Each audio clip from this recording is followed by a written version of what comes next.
পূৰ্ণকান্ত দাস তেখেত আমাৰ মাজত উপস্থিত আছে। তেখেতকো আপুনি ফুলাম দিবলৈ সম্বৰ্ধনা জনাব সদস্য মদন হিয়াই।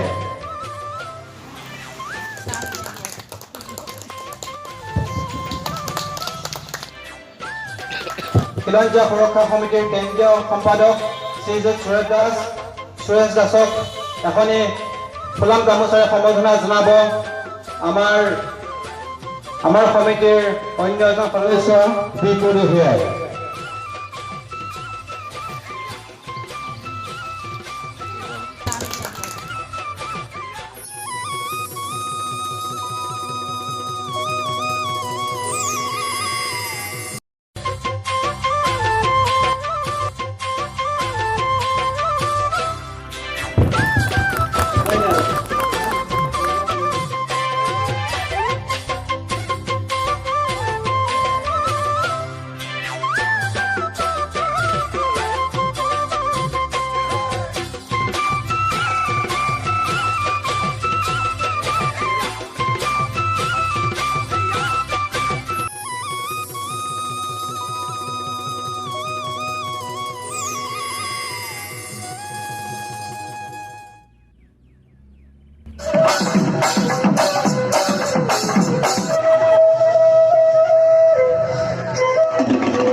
প্ৰতিষ্ঠিত কৰিবলৈ মই অনুৰোধ জনাইছোঁ। প্ৰথমে আমি আমাৰ সমন্বয় গোষ্ঠীৰ তৰফৰ পৰা সমূহ ৰাইজক আমি এই ৰঙালী বিহুৰ শুভেচ্ছা জনাইছোঁ। আজি 19তম হ'ল আমাৰ এই বিহুখনি মুকলি বিহুখনি এই নামঘৰৰ সন্মুখত অনুষ্ঠিত কৰা।